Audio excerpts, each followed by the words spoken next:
This is the House of Boom Business Spotlight. I'm your host, Eric Boom Salvery. Today, we're gonna talk a little hip hop. You know, the one thing I love about being born in the Northeast is that we have the privilege of being in what is the birthplace of hip hop as a whole, as rap music, however you see it. The one thing I don't like about the whole thing is that New Jersey never gets enough love. New Jersey never, ever gets enough love about being a part of what it was, the movement, and everything that is attached to it. So today, I have the pleasure of having Elder Sensei in the house to give us some real hip-hop artifacts, pun intended, and just breaking down his journey, where he's at, the history of what hip-hop means to him, and much more. So without further ado, Elder Sensei is in the house. What's up, my brother? Right. What's going on, brother? Everything. Was that solid? Let's do that again. Can't get no funny dap on my podcast. Funny dap. But, official dap. Official dap. You gotta be official. No doubt. Let's start at the beginning for you. Where did I believe in naming stuff, right? There's always power in the name. L is your first name is Elliot, right. Yep. and the Sensei, that means master, right? Yes. So when we think about that, master and teacher, I believe. Where did you get that name, and how did it help influence you in hip hop? Well, first of all, my name derives from many years of anime early as a kid. Wow. A lot of kung fu movies as a kid. So I was a barber. So I would cut hair on a Saturday or Sunday. So I have maybe like 2 or 3 dudes in my room. So unlike the barber shop, sometimes they have a TV, sometimes they don't. So I happen to have the TV on, and I would play kung fu movies on VHS or any anime at the time, Fist of the North Star. So this is in the like early 90s. And one day, this guy was watching the movie, and I'm shaping my man's hair up. So he said, yo, this is like, when you cut hair, bro, it's like the Sensei blade. But then he happened to hear this dude on the screen say, oh, Sensei, and he's running to the teacher, and he's like, see, look, that's you. And plus the way you rhyme is like, it's crazy, sharp, and witty, and so I think that fit you. So it was MCL, but then from that day, I think I just took it on and just took the Sensei all the way to where we at now. So was my man's haircut safe? Because we get distracted. Like Always I'm safe. watching this joint. See, now I'm at the like tail end of it, so I'm just chipping him up. But he was just like, yo, and this was me going down to the barbershop, right, waiting to see. Cut my own hair, so I go in there straight sharp, and they like, yo, who cut your hair? I was like, me. They're like, well, they just comb me up the block. Then it'd be fully crowded spot. So I bring them up in my crib. I have a random question. How hard is it to learn to cut somebody's hair with a blade? Because that's hard. I started to try to learn how to do that, and then I was like, dang, I'm gonna just leave this to the barbers, let them do it. Nah, I got brave, man. At the time, it was high top fade was out, so dudes would get charged how much for their hair because as much hair they had. So we got tired of that. So my man Ice, Polo Ice, he was my first victim. I tried it out on him, and I got it right. But it was more or less just, I watched so many times people get haircuts. I'm like, try it. Like, I was all right. Had to work on the fade a little bit, but after a while I got it. And I got the only thing that was hard for me doing my own hair. This is cool. This is cool. Once you get back there, you get real skilled at using the mirror and angles and everything like that, because you had to really, it was hard to fade in the back. So I'm good at it now, but I can, I mess up and slip up a few times. The fade go up a little bit too high. I got to blend it in. But other than that, that was one talent I'm glad I picked up on, because today, haircuts is like almost $50 damn. I see these kids getting lined up and all the blackout and all that. I'm like, yo, I'm glad I learned that. So that's one thing you got to teach yourself, how to cut hair. Go get you some Babyliss clippers or something like that, some and this Fade Master. You be all right. Speed Master. Exactly. Speed Master Joe. Actually, that's kind of funny because our producer, Baif, he actually cuts here. He be telling me sometimes because sometimes I always rock a hat, and I'll be in there, I'll be like, yo, and then he be reminding me after the episode. Right. Well, bro, you know I cut hair, right? And I'm like, ah, That in between cut. Yeah, man. So you got, well, first off, most people don't even realize anime is that old. Yes. That's really dope. I'm gonna let y'all know the secret. All them movies, all them cartoons we was watching back in the day, Transformers, G.I. Joe, Thundercats, Silverhawks, anything. I mean, I can go on and on, but all of that was anime. People didn't realize, even it was one joint called Mighty Orbots. I might not know about that. Look up Mighty Orbots, and that was anime all day. It's good to see some anime be made into like all that X-Men, Wolverine. It's good to see anime like that because that was always a dream. Even when the creator of the Ninja Scroll movie, I always mess his name up, but he's an artist that is like, Ninja Scroll still stands the test of time as one of the top 10 anime movies ever. I got my man Jubei on my arm. That's how much of a fan I am of this movie. That's dope. So that's the ninja dude, that's the hat right there in the sword. I know it's hard to see. But anybody that know me know I'm heavy into it. So, that to me is the equivalent to Disney was back in the day when they made their movies and when anime creeped up. So you have some versions of Princess Mononoke and all that stuff like that. That's cool, and it's visually dope. But when you talk about Ninja Scroll, you watch that movie, you watch Vampire Hunter D Bloodlust Part 2, you watch movies like, even in The Dark Knight is an anime version of that, where the Year of the Dark Knight, I think. So this is like different movies and different stories and different artists, but when it got to the one with my man with the anime, it was sick as hell, very sick.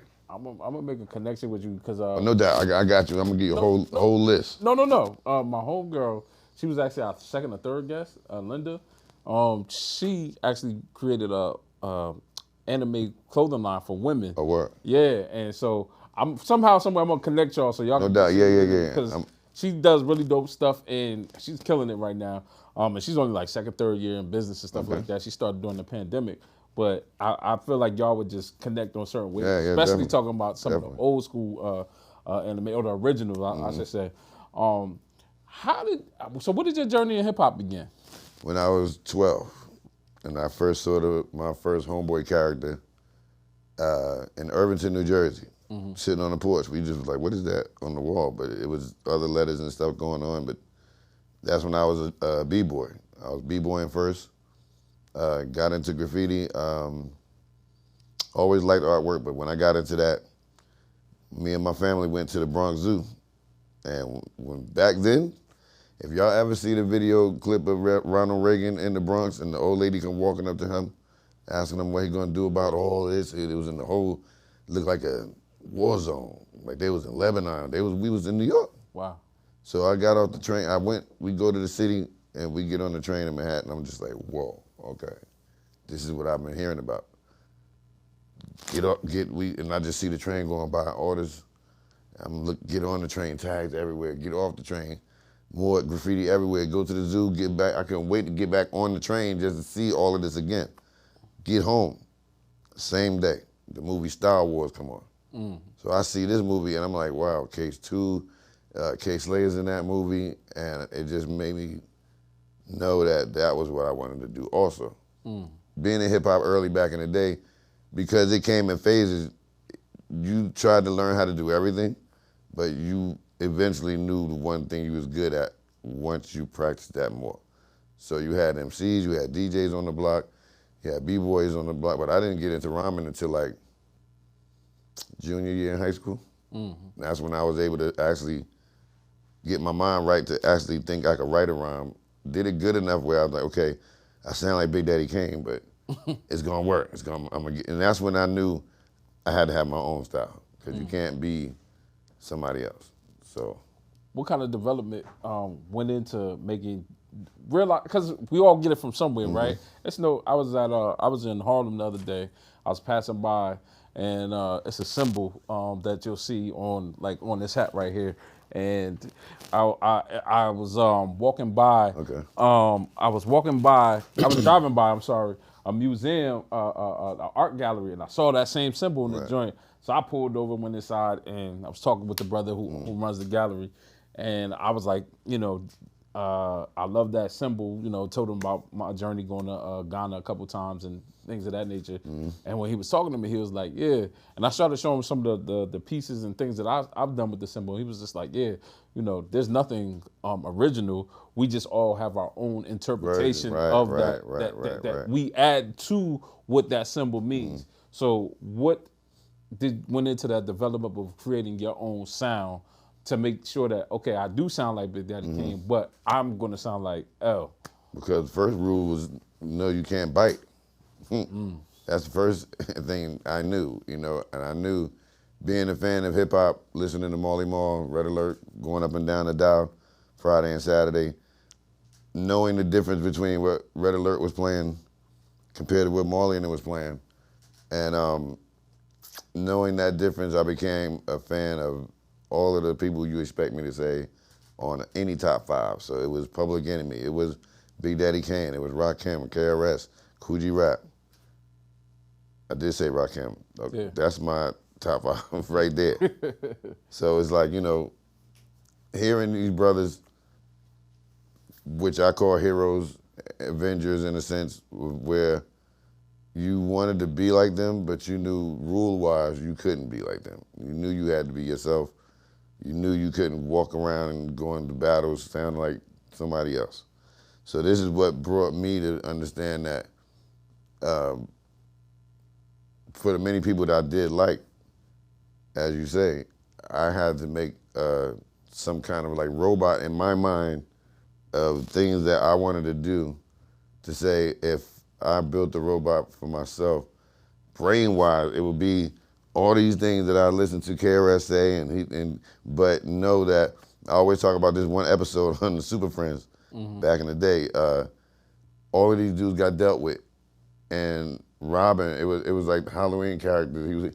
He was playing, I think, Frankenstein, something like that. But they had to put all of their powers into Robin. Robin has no powers. So Robin was like, yo, okay, I can fly. I have X-ray vision. So they technically built him up to be this hero, and he had to utilize all of their powers, but still mentally had to still be himself to manipulate all these powers. So this is the things that we learn as fans of the music, even being an artist. You only become who I am by being a fan of the music, period. Inspiration. Is you having favorite MCs, and sometimes many of these people, not on purpose, but they mimic the way they might rhyme, the sound of their voice, everything. I could, but it also comes from, knowing still, I got to be myself, and that's when for years I tried to say master my style, and that's part of me being a sensei, where in order for me to be different, I have to master my style first in order to give it to the people to say, I either want y'all to purchase this right here from me or buy this shirt or whatever. It has to be something I'm giving inspirational to them to even be in the game this long and still be able to go when many people probably thought it shouldn't be at all after a few times. A few years, rap career is something like a running back. You got so many years to get it popping. But if you're a journeyman, you're going to be on different teams. You're going to get that contract. You're going to be the experience on the bench. Hey. And you get in the game. Do you have a favorite team? I'm just since we there. Yeah, I used to. All right, I'm a 49er fan, dedicated. Since Joe, and look, since Joe Montana pulled out the gauge. It's like, nah, I'm a Cowboys fan. So he's like, I had no idea, but even I give y'all credit. Y'all defense played good, but like me, I've been a fan since Joe Montana got out of Notre Dame to play for them. So I've seen hell and back. From Jeff Garcia to everybody. Gabber, even Kaepernick, which I don't. Yeah. I get myself in trouble if I talk about that. Yeah. So my basketball team, I grew up watching Philly and the Knicks, still like that, but I'm more of a Knicks fan now, so Okay. it's good to see them progress. Okay. I'm a Cowboys fan. Look, you like my man, but see, look, I'll say this about Cowboy fans though. Yeah. Y'all like Laker fans. I remember when the Lakers was bad. Kobe still, now that's when I became a Kobe fan. Because he was winning without all of the stuff he had. Yeah. And I remember him punching Paul Gasol in the chest.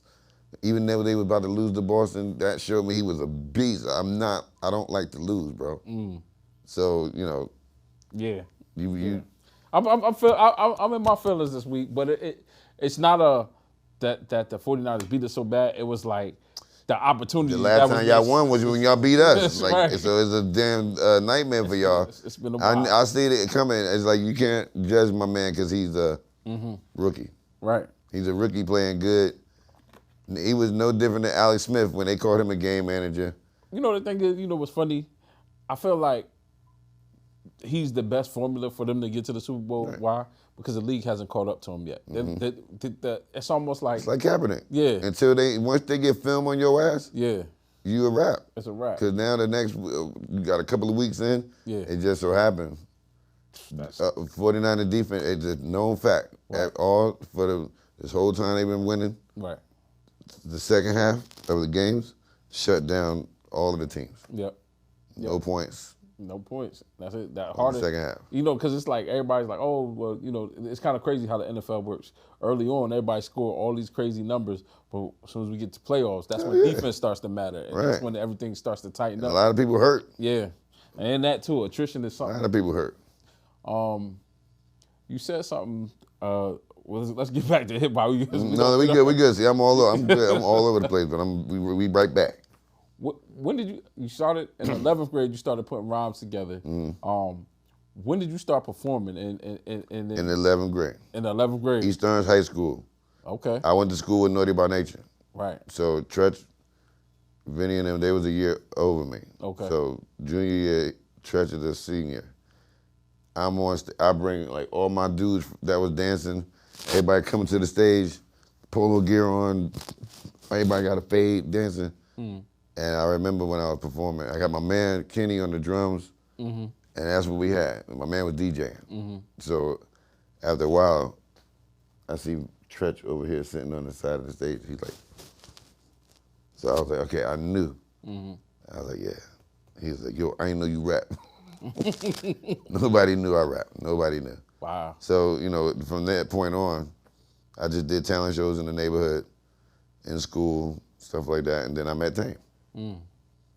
Once I met Tame, things became musically serious in a way where we was making demos. My man CMZ, Rhino, he was like our Marley Marl. We was like a juice crew called the Boss Mob. And he made the beats. So we all made demos and stuff. And then when I finally met Tame, he knew people I knew. And we just so happened to meet up at Rhino Crib one day. Did one song, kept going. And then we was like, okay, let's be serious and make real songs. And we started getting more opportunities and did more talent shows together then. And we started making demos, real demos, going to New York, going to big studios, figuring that stuff out. And Tame called up Stretch Armstrong show, him and Bobito. Called up one night, late night, won a freestyle battle on the phone. And they invited him up. And he told me, like, yo, we going, I got invited to go. I want you to go with me. So I'm like, cool. Went up there on a Thursday night only to get a deal from Big Beat Atlantic. Salute Reef, Rob Tulo, Stretch Armstrong, happened to work there. So one thing led to another. We didn't have to play no demo. They only heard the freestyle and was like, okay, we got producers we can get. So you East Orange High School. Yes. he be like that. We on all types of rivals today. Nah, yeah. Like, What you in the sky? Yeah. That's right. Scotty dog. Yeah. I started off. Yeah. Yeah. I gotta understand something when we talking about this. Like East Orange and Clifford Scott it was like no, and it was because of football. Yeah.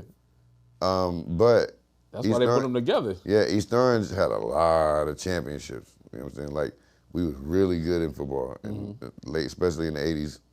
My man George Williams, he was a beast, running back. You know, crazy. So but I would say East Orange could not compare to Clifford Scott. When you talk, it was like two different worlds. Right. You know what I'm saying? When we went and we used to do talent shows in Clifford Scott and go there. Not saying cutting, but we would go there on lunch break, go over to the other side. That was like a whole nother world. Whole nother world. It was like it became a little bit more middle class. And Scott was like a little like the Different World school show, the TV show.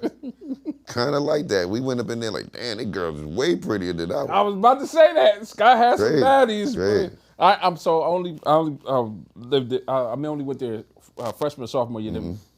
My mom was like, all right, we gotta go. Right. We moved Central Jersey, and I was mad. Right. Because I was like, wait. I can imagine. I'm like, what? I said, we gotta go where? To where? I'm like, all these fine. I don't even want to start. But I always claim Scott. I still got my little Scott football jersey and all that stuff. Look, see. But I was gonna say, East Orange is such a important, pivotal place. What is Jersey's contribution to hip hop?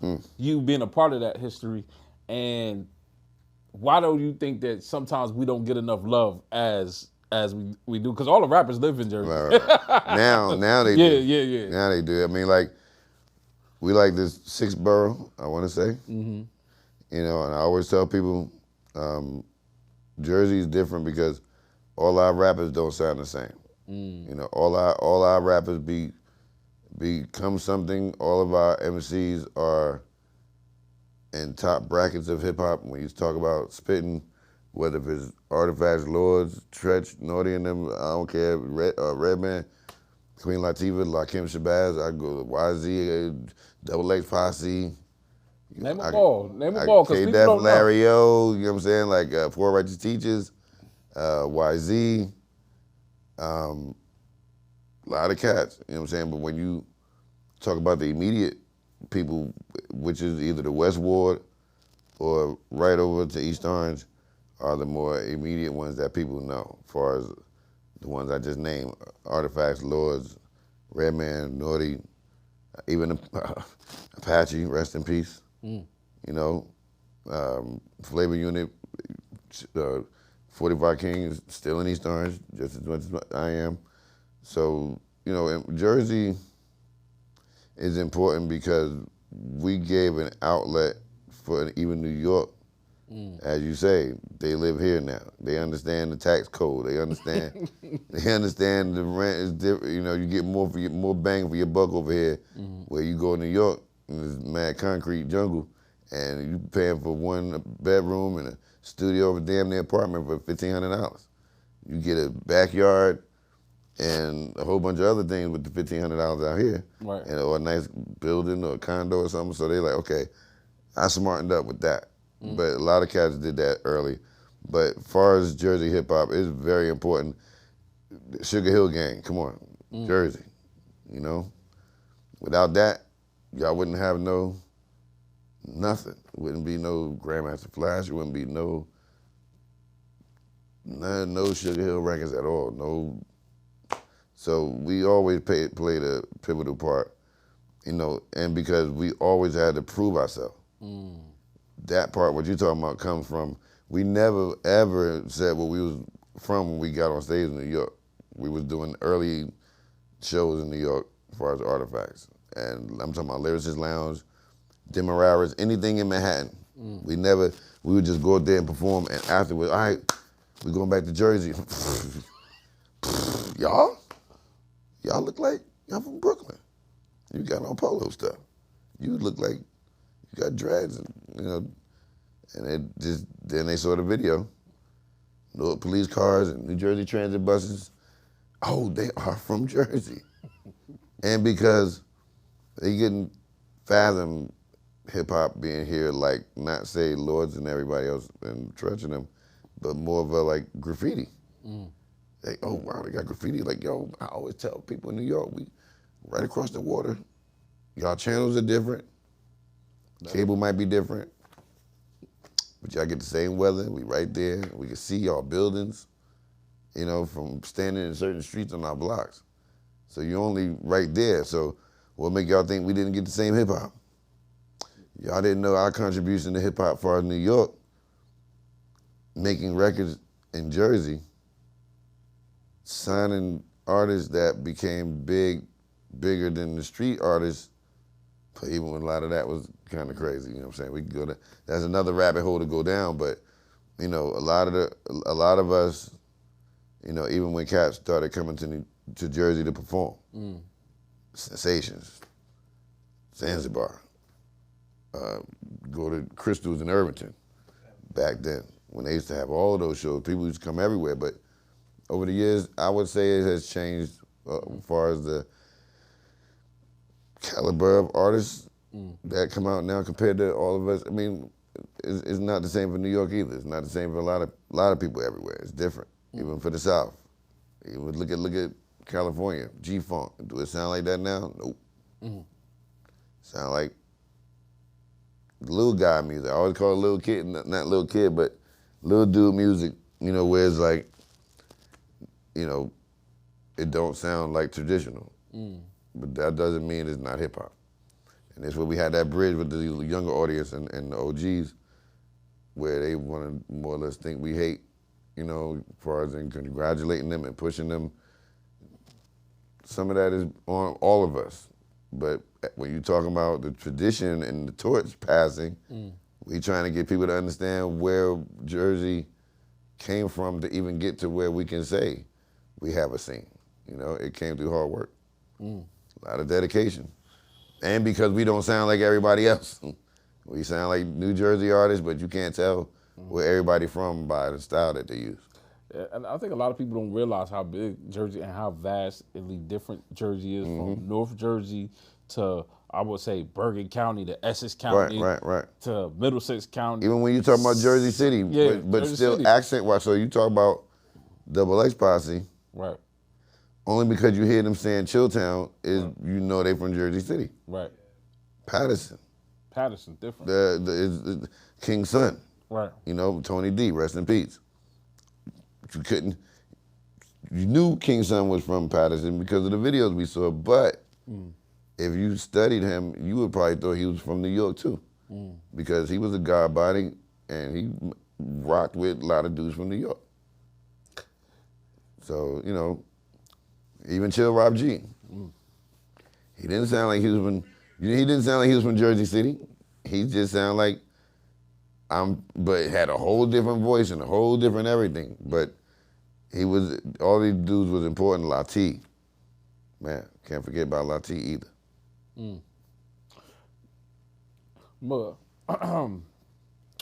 getting ready to pass the mic. Our producer segment question of the day is brought to you by our mutual friend Nasir. No doubt. Clean Everything LLC. I mentioned him. Clean all things, everything. All things.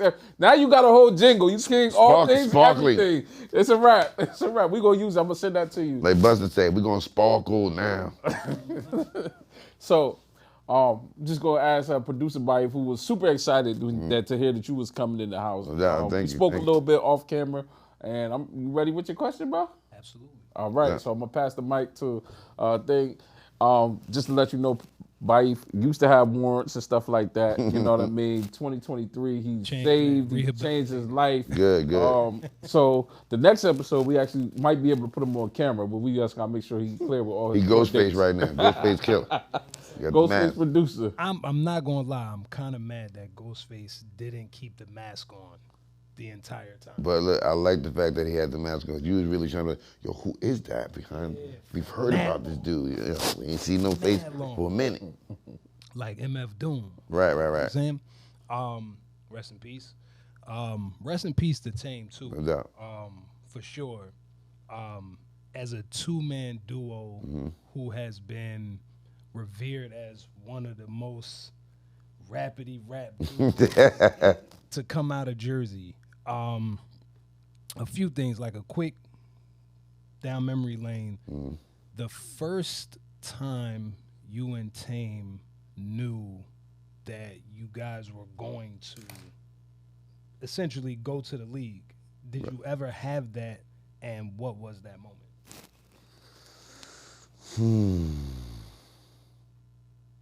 Well, because we were around here doing all the things we was doing, it was more or less like how we got our name, That's Them.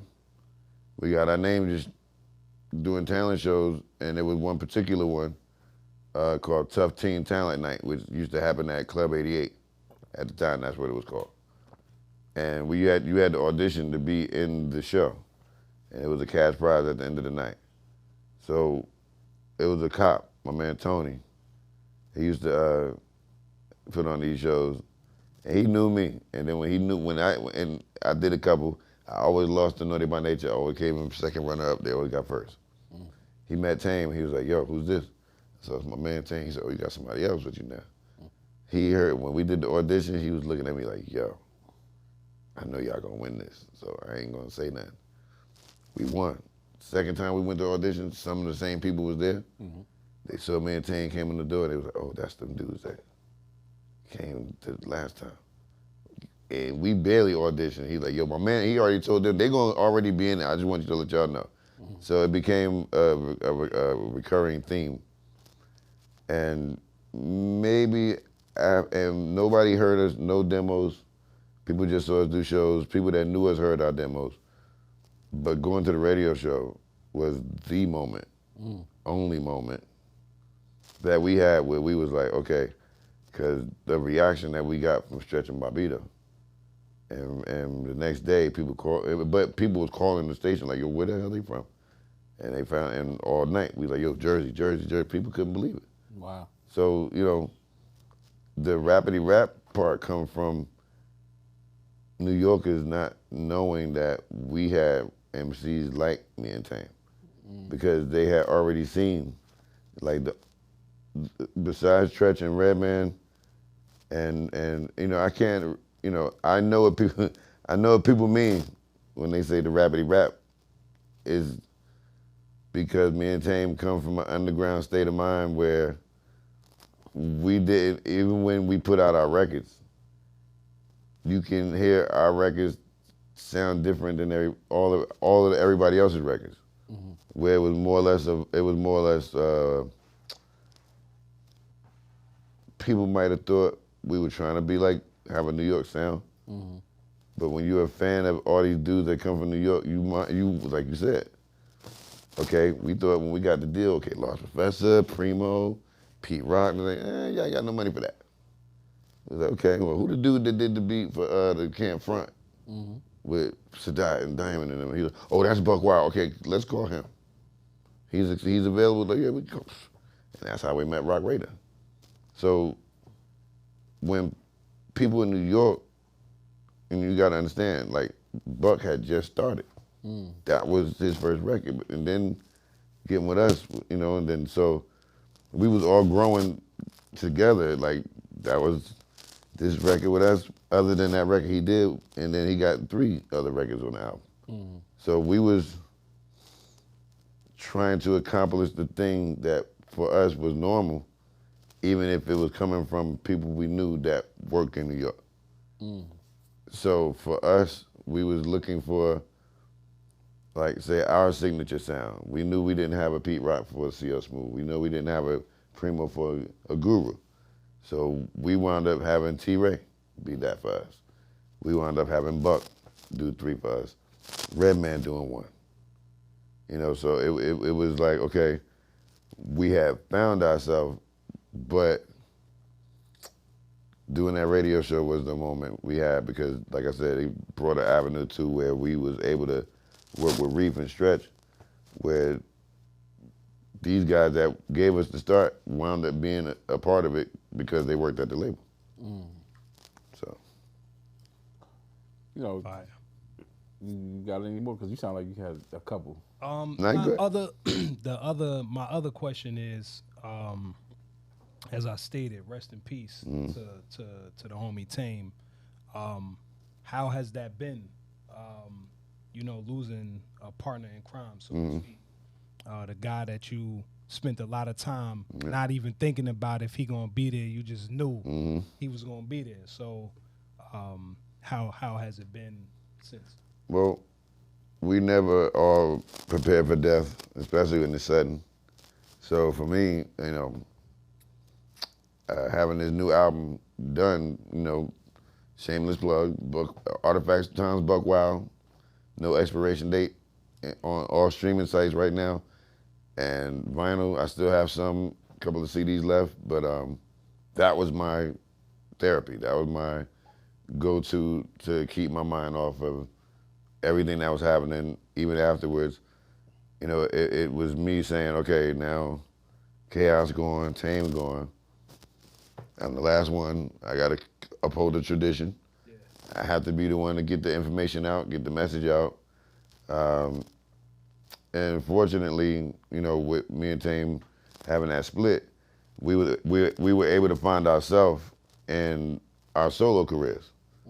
So when we did get back together in 2008, we got back together in a bigger way than we did when we was on the label. We'd done more independently than we did on Atlantic, but because Atlantic was a bigger machine, everybody saw that. So this record for me just was like, okay, this is something to focus on. This is something like is actually doing good, and we're gonna do more with the record. We're gonna do remixes and stuff like that. Other videos are gonna come.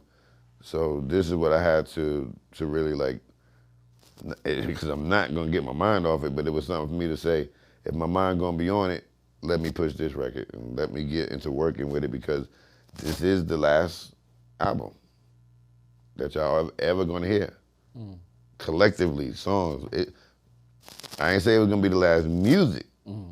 This will be the last full album, but so much other stuff y'all about to hear. My man Freeze got a new single out with me and Tame. It's called Flawless. Fat Beast is putting that out right now.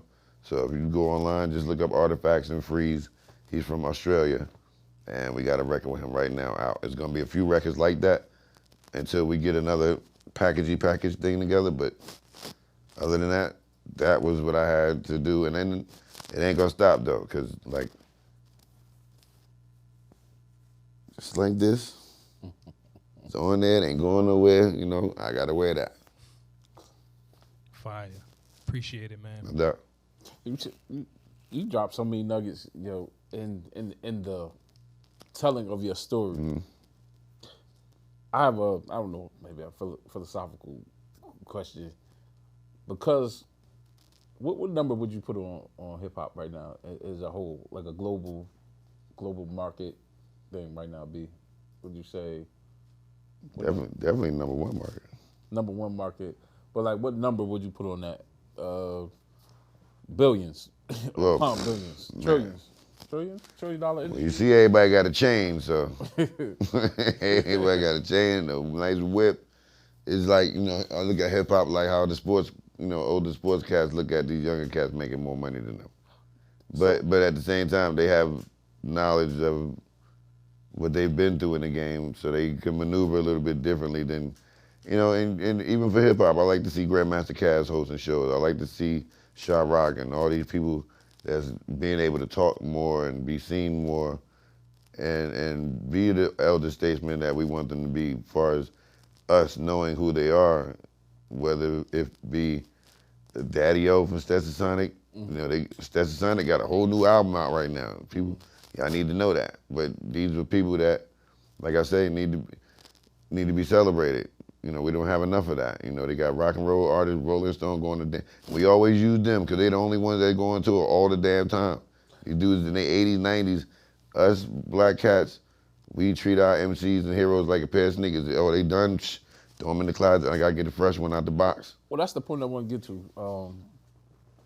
If we had to break hip hop down, you would be like a dean in all this thing. You know, maybe a college president Right, if right. if it came down to hip hop. Do you think that rap hip hop as a whole should be taught in schools in such a way Yes. where it's a relevant subject? I'm not talking about nuanced music thing. I'm talking about because any other billion-dollar, trillion-dollar industry is taught to Right. kids, you know, at a base level on through college, masters, doctors, everything else. And explain why. If I can tell you why right now, and I can tell you people that's really involved in doing this right now, as a matter of fact. My man Wordsworth. If y'all know Punching Words, Wordsworth right now is in Orlando teaching the class on hip hop. Him, my man John Robinson, my brother Jay Rawls, he's the producer. They go around to different colleges and teach. I'm not even talking college. I'm talking about even to the Yeah, elementary even level. and they Yeah. do. Words does the 6th, 7th, and 8th grade class. Okay. And they do younger, but they trying to, Mickey Facts. He does a level of that in the same way. Facts. And in Europe, they have it all the time. They have schools dedicated to teaching hip hop, no different than you have Scratch Academy for DJs. And they have people in class that pay money to learn how to DJ. Just as much as they have B-boy schools in Europe. We can have that here, but it's like Words is teaching he's teaching wordplay. He's teaching schemes and patterns, word patterns, and showing how to make rhyme patterns together and different ways to do it where these kids don't understand how you can have a word rhyme that ain't the same spelling or, meaning, but still sound the same. And when he showed me, I was like, wow. I was like, see, this could be done, look at Ninth Wonder. He's a professor in North Carolina, professor on hip hop. Sadat was a teacher in Brooklyn at a charter school, teaching hip hop class to 5th and 6th graders. This is possible, but it's going to take people to invest money, because when you got this being the main medium of all these young kids and making the money they're making and being on TikTok and all that, how about they do have to learn what we learned? There are no more A&Rs. There's no grooming of these artists. That's why they just come out. They come out hot. They crash fast. And they have no understanding of what it means to be an artist. They just feel like, I want to make my money. Some of these dudes ain't thinking about or watching Unsung, where you have, the best cats. Some get back together, but a lot of the stories on there are not good, not at all. Facts. And so that was always my goal for me and Tame, was not to say not be on that show, but it is a redemption song for a lot of these groups. When you can go through the pressures and go through the trials and tribulations of, a lot of them shows you see they got jerked for deals and they money because, me and Tame went through a lot of fire, but when we got out of it, we was like, okay, we're not doing that again. Let's go over here in this independent world and really survive and eat, go on tour. All these things that went with knowing that we wasn't the big group. On Atlantic, we was the underground dudes. You had Junior Mafia, you had Little Kim, Mad Skills. He was part of what we was part of. So even when we knew, it wasn't too much attention being paid to us, we was still getting busy when we hang with the best of them. The beautiful thing about everything you said is, we talked about the effect of hip hop, being taught in schools and stuff like that. I thought it was a dope idea to bring somebody on that you have had a direct influence on. He's been a guest before, and is a current artist. getting him, you know, putting out music and stuff like that. Me and him met through a mutual partner, and then, you know, been cool ever since. And then he's had some history. He's seen you in person performing. So I bought my dude Barry Bonds. No doubt. Come on to the stage. I feel like what's that, Family Feud? No, not Family Feud. Price is Right. Come Price on is Right. down. Come on down.